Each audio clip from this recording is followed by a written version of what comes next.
Yo, yo, yo, yo, yo, yo! Hello, every Hello, every Johnny Wilson here, aka Johnny Amon.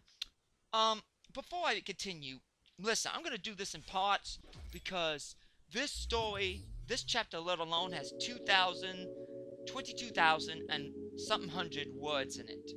That is a lot. And it's got 50 pages. I printed it out. It's 50 freaking pages. I got like 9.5 pages, 3 stacks, and it's like 50 pages. So I'm gonna do the first part, which has 9 pages. And well, what can I say? When I put into detail, I put into detail. Let's recap. Last time, John finally proposed to Luna. About freaking time. But then Discord interrupts the celebration they're having at Twilight's. Discord is mad. He likes Fluttershy. She's his bestie. And he doesn't want Spike near her. But Spike reveals that he is the son of Spy, the last Arbiter. Also son of Cinder, son of Dram, grandson to Malefor, grandson to Thaon, king of the dragons. And while showing his power, Spike spews a mighty flame right into the sky that literally nearly pierces the sky and the heavens. But at the same time, the king of the dragons, 10,000 miles away, senses and notices the flame, and sends his 2 best soldiers to investigate. What will Spike do? What will happen? What will the king of the dragons do? Well, we're about to find out. Here it is. This is nothing but dragons, folks. So, and there's also a surprise. You're gonna love it. Spike's new brother. Chapter 8. A family forgotten. Family forgotten. Family found. Equestria. A peaceful place. Well, not for long. For even as we speak, 2 soldier dragons ordered by the King Thaon were sent to find out the location of the mysterious flame. In the skies of Equestria, 2 soldiers were closing in on the last location of the mysterious flame, quickly. The second soldier only looked around, looking around to see where they were, getting their bearings. It turned to its companion, baffled. Where are we? Are we near the location? Do you even know where we are? The first soldier, while flying, pulled out a map. At first, it looked like a crystal. Then the crystal projected a holographic image of the area. The first soldier only nodded his head in approval. We're in the kingdom of Equestria. Equestria? Replied the second soldier. How far in? The first soldier only gave her a stern look. About 30 kilometers. He was cut off by his partner. That's the site where it began and ended the Great Arbiter War, and where However, the first soldier looked at her with a death glare. Silence! Do not speak of the late great Cinder Nightfire, or the mighty Spy and Dram. If what the king suspects is true, then their sacrifice was not in vain. The second soldier only gave him a sympathetic look. I guess so. I still can't believe that child survived. How is it even possible after 1,200 years? The first dragon soldier only shook his head in disappointment. Have you forgotten the Arbiter has powers beyond our imagination, and wields all the elements of nature, plus light and dark? The young one must have gone into a dormant hibernation, and somehow, someway, some magical being in this region has strong enough magic and must have been able to hatch him. However, the second soldier only gave him a even more puzzled look. Really? But there's only one species that has strong enough magic than a dragon, and that's a... Oh, you've gotta be kidding me! Only one town I know that is closest to Canterlot Castle. Don't tell me he was hatched by ponies! The first soldier only shook his head. Only looked at his comrade with a smile. You got it, and it's called Ponyville.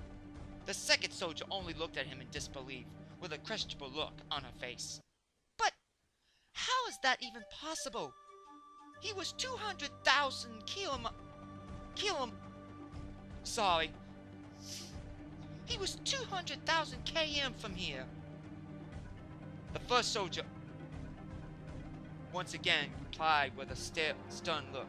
Well, I wasn't supposed to tell you this, but the king told me that Luna and Celestia had battled Discord in the same area that Cinder made her last stand. Well, at first, the second soldier understood most of his explanation, but then there was another question. But that doesn't explain how he was hatched in Ponyville. How does he go from 200,000 km there to here? The lead soldier chuckled to himself and started explaining again. Do you remember when ponies had a program when they would take orphan dragon eggs and have their young unicorns try to hatch them? The second soldier only shook her head in agreement. Yes, I think it's called the School for Gifted Unicorns. But didn't they cancel the program after many deliberations between both species, and when both species found out that some of their teachers were taking dragons from their families illegally? The lead dragon smiled at her and gave her a thumbs up. You got it. But there's more apparently. Before the program was cancelled, one more egg was hatched. The second soldier didn't understand his reason. She only looked at him more confused. So your point is? She said while scratching her head looking at him dumbfounded. The lead dragon only sighed in disappointment of her not connecting the dots. Ay. This is the same one that Celestia found after her and Luna defeated Discord. Apparently it was still alive and thriving, but no matter what she did, she couldn't hatch it, so she kept it safe. The second soldier finally connected the dots. Oh yeah! I heard! Wasn't it hatched by the newly appointed Princess Twilight Sparkle when she was young? The first soldier smiled, finally glad she realized what he was getting at. The one and the same. And get this, it was the same year Celestia adopted her only son. Just then, the soldier dragon face-palmed herself. No wonder we couldn't find the trace of the egg. You know, I heard 15 years ago she adopted a dragon as her own son. But to think you'll be the son of Spy, and Cinder, and nephew to Dram. What are the chances?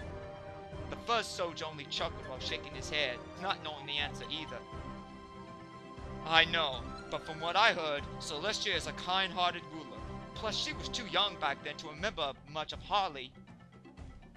Any of the species does remember, so she must not have had any idea about his birthright. Sorry, folks.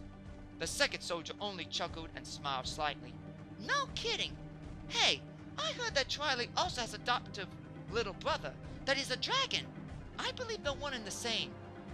The first soldier smiled continuously with a chuckle once more. Yes, I have no doubt.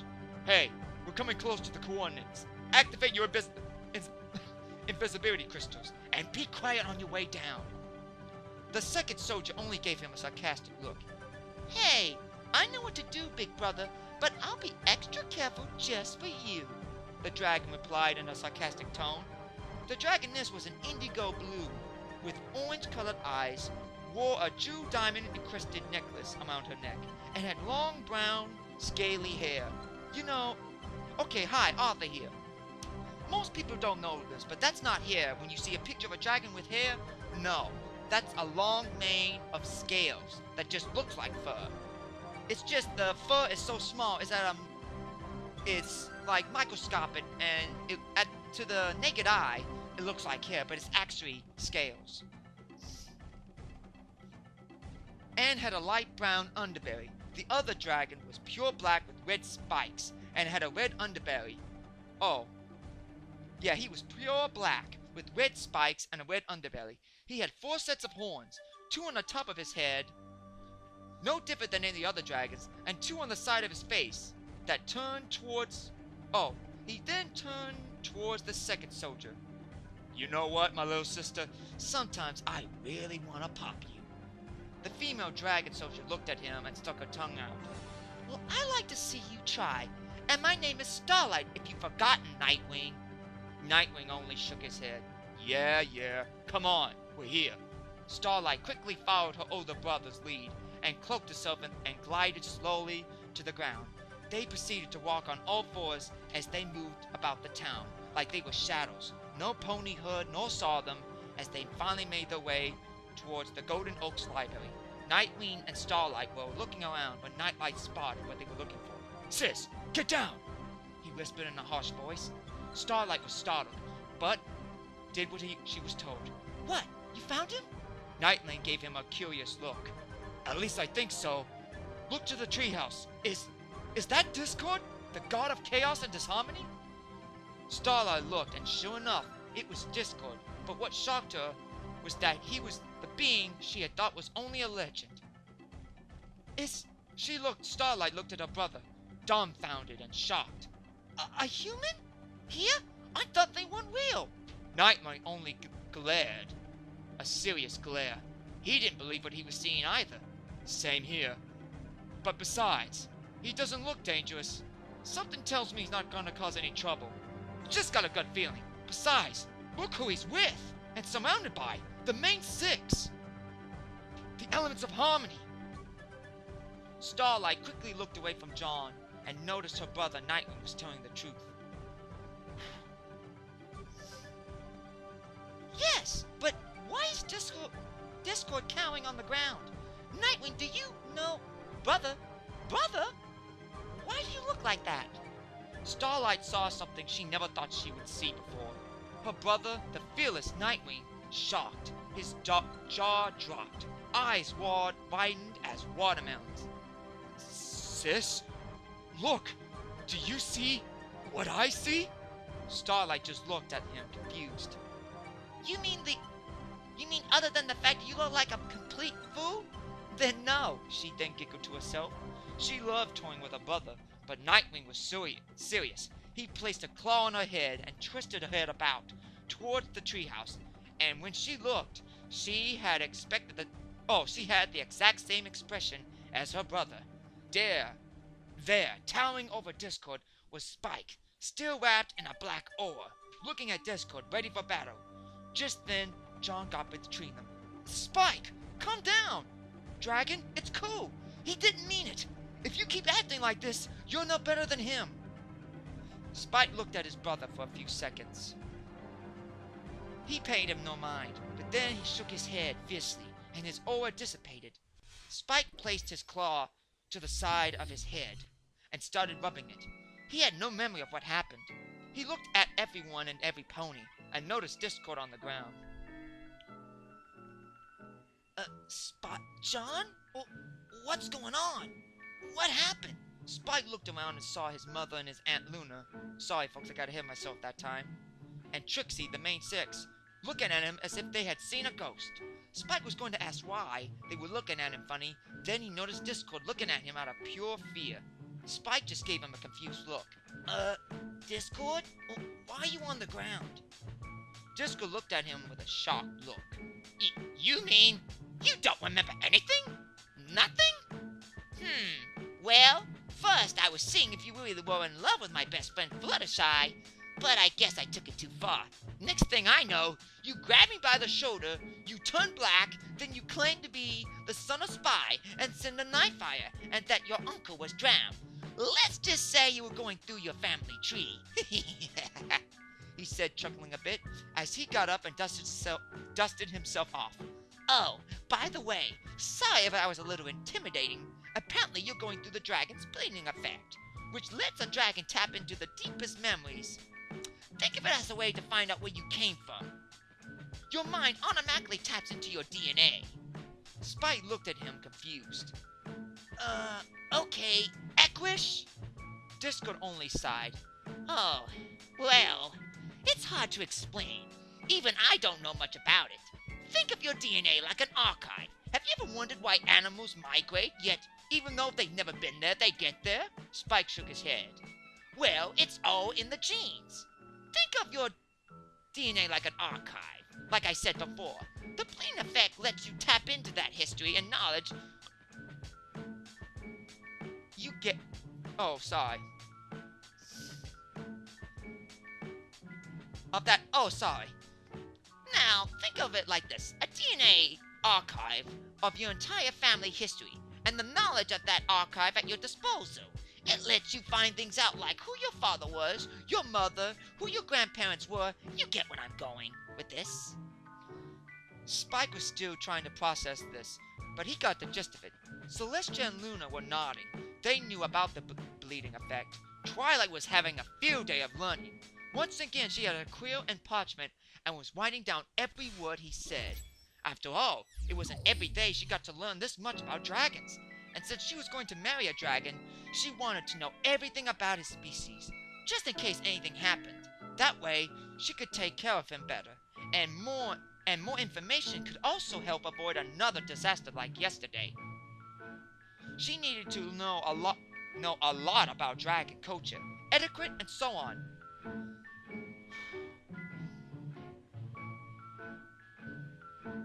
Rainbow Dash and the others, Trixie, Applejack, Pinkie Pie, Rarity, and Fluttershy, were nodding and thinking the same thing. Twilight was thinking that they needed to learn more about dragon etiquette and culture. However, it was not now. With excitement, Rainbow Dash flew up between Spike and Discord and kissed Spike on the cheek. This made Spike's cheeks redden. Rainbow Dash? Jeez, at least wait until the wedding, he said, rubbing the back of his head with his claw, with a goofy expression on his face. Rainbow Dash only rolled her eyes and shook her head. Why are you getting so embarrassed about it? It's only natural. We're going to get married. You, me, Twilight, and the others? And Trixie, so you better get used to it, big guy. And how can I stay calm when I just found out my fiancé is the son and grandson of some of the biggest dragon names in history? Rainbow Dash then proceeded to hoop pump in mid-flight. That's my dragon! Huh, kids are gonna be 1000% cool! That made Spike blush even harder. Fluttershy, Applejack, Rarity, Pinkie Pie, and Twilight Trixie was not about to let Rainbow Dash get ahead of them. Fluttershy was up first. Excuse me, but I believe our children will be beautiful, kind-hearted, and strong. She then paused, blushing a little. So, don't think your kids are going to be the coolest because they will have plenty of little brothers and sisters that will give them plenty of competition, she said, blushing with embarrassment and joy. This was the first time since last night that she ever been bold with her feelings. Applejack and the others were shocked, but not enough as Discord, as he slapped the side of his head with his lion paw in disbelief. Well, the gates of Tartarus have just frozen over, and everything I knew about the logic, the good, the crazy, have been burned by reality. John busted out into laughter. What do you expect, Discord? Like my brother said, let no man be safe from Casanova Spike, the romantic of the main six, and the great and powerful Trixie. John finished and continued laughing. Luna was smiling from ear to ear. She loved how he joked around. She began nuzzling his cheek once more. You said it, dear. She then placed her wing over his shoulder, pulling him right in front of her, looking him dead in the eyes, with a death glare, as she stated flat and serious tone. He may be a Casanova, but thy are not. If I find out you have been with any other mare, which I doubt you would do, since you're too good-hearted to cheat on me, but if you do, I will gladly end you, sweetie. She finished by patting the side of his cheek with her right hoof and backed away from him, but only by a few inches. The look on John's face was priceless. His face was blank as a sheet. He then looked to Princess Celestia, but all he saw was her futile attempt to try to hold back giggles and laughter. John only gave her a shocked look. Really, Celestia? You're not going to help me out here? Celestia managed to briefly contain herself. Oh my, oh no. This is between you and my little sister, aka your soon-to-be wife. She does not mean any harm, but as a wife, she's just stating the law as any wife would do. Okay, I'm gonna end it there. And that is page 6. Uh-oh, it's just getting good. I'm sorry it's only 20 minutes, but It's the first of the month. I've been, going around paying bills, and I'm tired. Plus, I got like 4 more pages, and I'm gonna have to continue. I'm gonna have to part then. So I'm not even halfway done with the story. I'm sorry. It's gonna take me a few days. What? So, what's gonna happen? Luna now stating the law. Man, alicorns are very protective of the loved ones. Well, that was part one of Spike's new brother. What's gonna happen? What about the soldier dragons? And will Spike ever get to get married in the main six? That's for me to know and you to find out. This is Johnny Oman, aka Johnny Wilson, saying good night, every pony. Good night, every brony.